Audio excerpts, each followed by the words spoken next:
My name is Naomi, and I'm a fifth grader at Rooftop Elementary, and that's in San Francisco. And um, I wanted to share my book with you.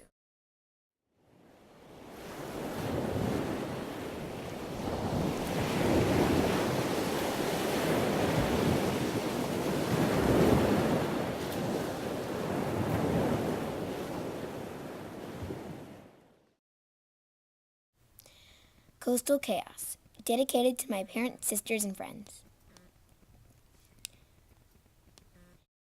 Amy Anders had always loved the ocean. When she was a little girl, her father had taught her how to swim in their backyard swimming pool. Now that Amy was 20, she worked as a fisherman and had less time to swim. Amy didn't mind this because she loved anything that had to do with water. One day, while Amy was out fishing, she noticed the water getting shallower. Amy didn't pay any mind to this, but when her catches became fewer and fewer, she decided to dock her boat and speak to her boss. To her surprise, when she docked, her boss, Bill Minnows, was there already. He told her that a tsunami the size of Alaska was approaching America's west coast.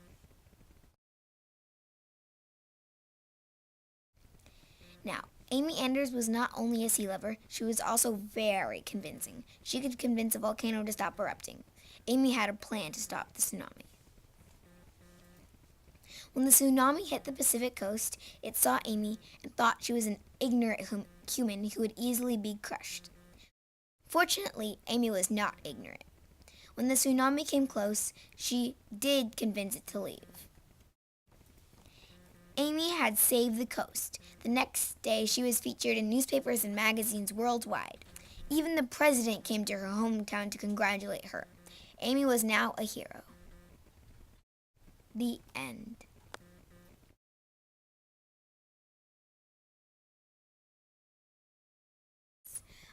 This book was a class assignment that I did, and it didn't work out, so then I turned it into my story, and I think that was just luck because it turned out to be a really, really good story. So can I ask you, you said that it was a class assignment that you thought your class assignment wasn't done very well, or? Oh no, it didn't pass. So then I thought to use it as my story, and then it turned out that that was actually a really good idea. Yeah, so the class assignment, was it about natural phenomenon and weather and all sorts of It was about a tall tale. It was a tall tale writing assignment, but mine was more fictional than actually tall tale. Uh-huh. So I have a question for you. You do have a lot of weather phenomenon in the story. Yes. You've got a volcano, you've got a tsunami. Were you interested in that? I mean, how did that come to you? Well, making my tall tale in class, I noticed that a lot of like a lot of the tall tale characters in the stories had big things that they were saving lots of people from, and I thought that a natural disaster would do that. Uh-huh. And could you explain, what is your understanding? What is a tall tale? A tall tale is a story that's truth. Well, the story is expanded to make everything seem bigger and more greater than it actually is. And my story was more of a fantasy than a tall tale. Uh-huh. And do you have a favorite genre for writing stories? I like writing fiction. I think that's part of the reason that mine didn't really work out. I like writing fiction, and sometimes I just get ideas and I write them down, but I also like writing in poetry, like fictional stories and poetry. I like that a lot. Uh-huh. And then if have you had anybody read your story out loud besides yourself? Or is this the first time you've ever read your story out loud? This is the first time I've ever heard anyone read my story out loud. Really? But I've heard people. I mean, I've seen people read it in their heads, but out loud. But no. You read really well. Thank you. Yeah. And is it something that you practice because you're very clear? Have you worked on reading aloud? Would you have any tips for people as to how to read aloud? At the beginning of I think, the middle of fourth grade, I started getting a lot stronger. I started fourth grade not a strong out loud reader. Like, I could read really fast in my head, but that's not out loud reading.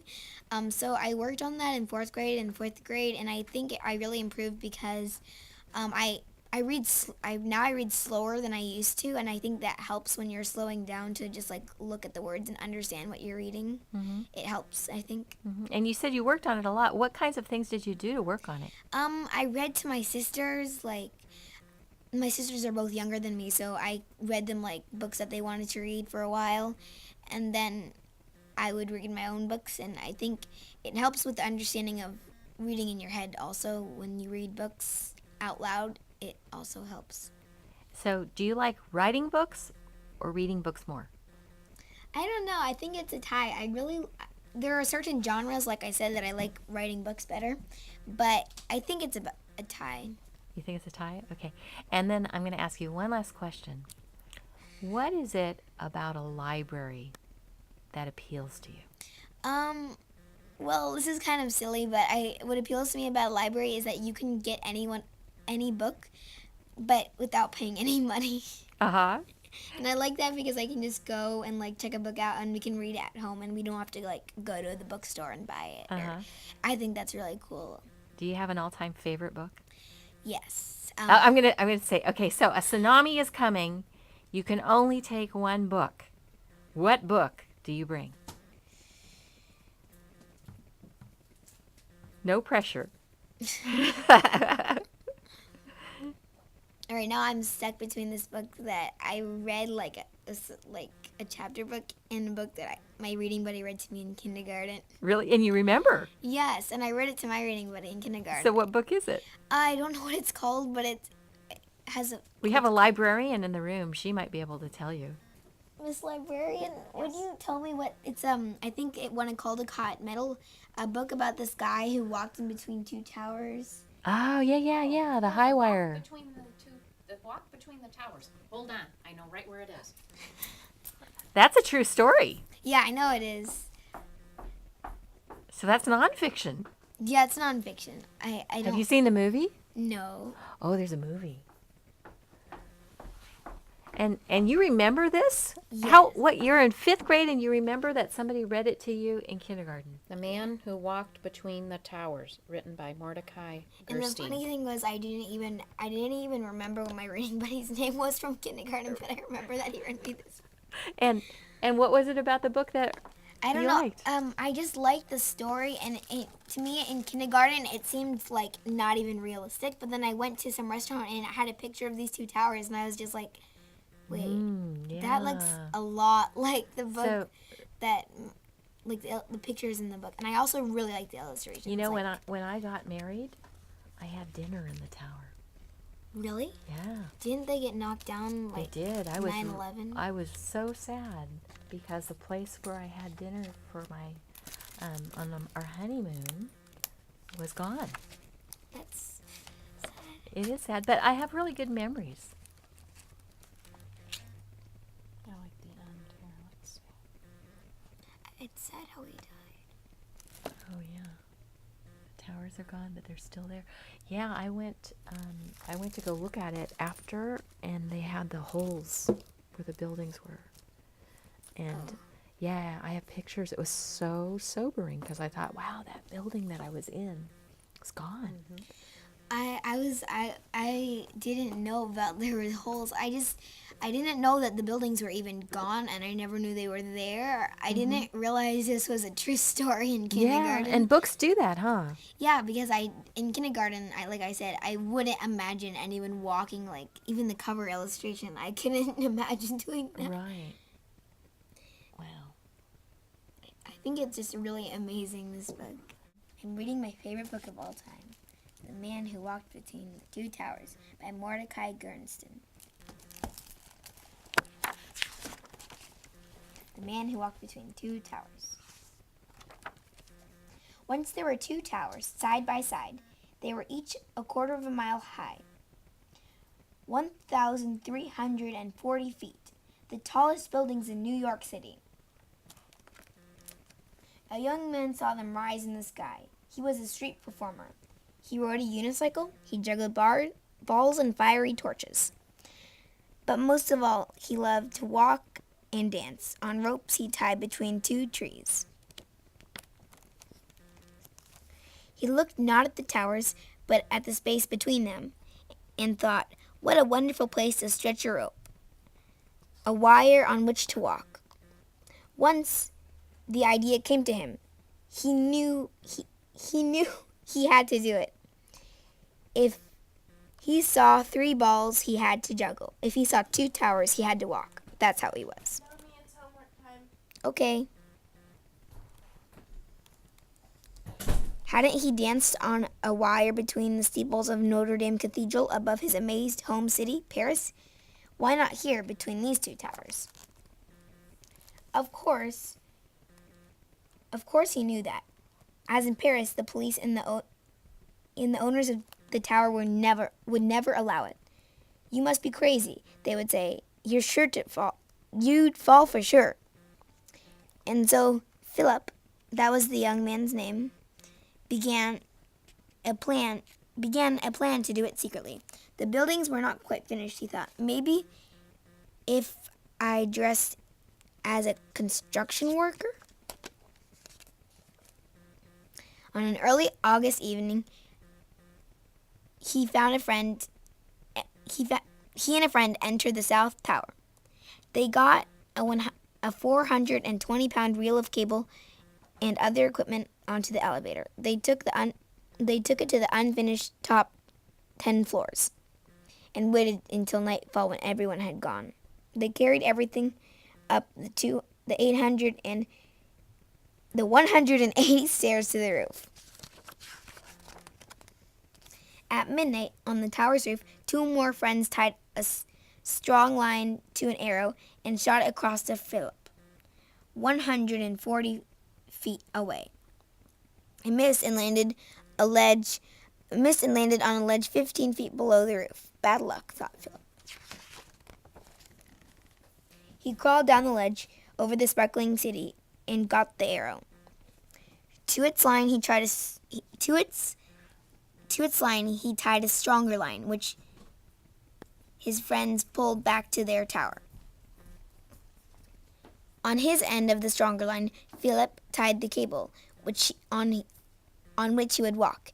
It was 7/8 of an inch thick. His friends pulled the cable over their tower, but it was so heavy that it slipped from Philip's grip, and the cable plummeted towards the street.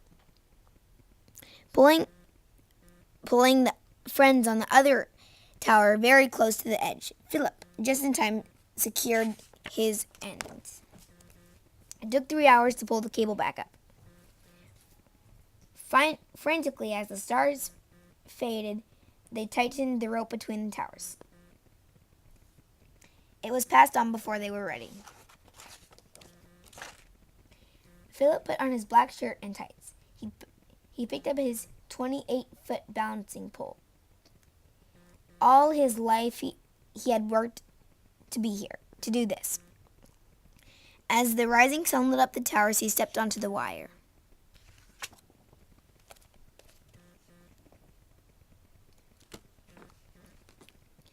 Out to the very middle he walked, as if he were walking on air itself. Many winds whirled up between the towers, and he swayed with them. He could feel the towers breathing. He was not afraid. He felt alone and happy and absolutely free.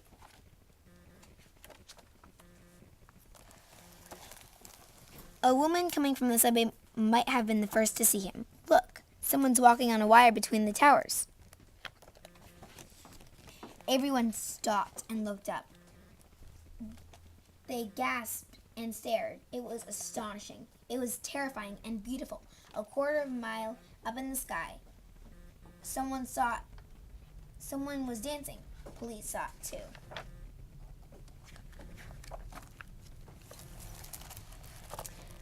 Officers rushed to the roof of the towers. You're under arrest, they shouted through bullhorns. Philip turned and walked the other way. For almost an hour, back and forth, he danced, he walked, danced, ran, and knelt in a salute upon the wire. He even lay down to rest. The city and the harbor spread beneath him. The sky surrounded him. Seagulls flew under and over. As long as he stayed on the wire, he was free. When he felt completely satisfied, he walked back to the roof, held out his wrists for the handcuffs. They brought him to court. The judge sentenced him to perform in the park for the children of the city. And he did this happily, though during his performance some boys playing on his wire jerked and Philip fell. But he caught himself. Now the two towers are gone.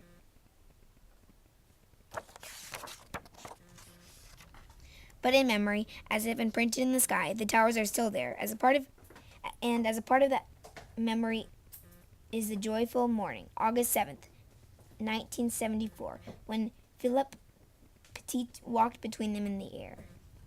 The end.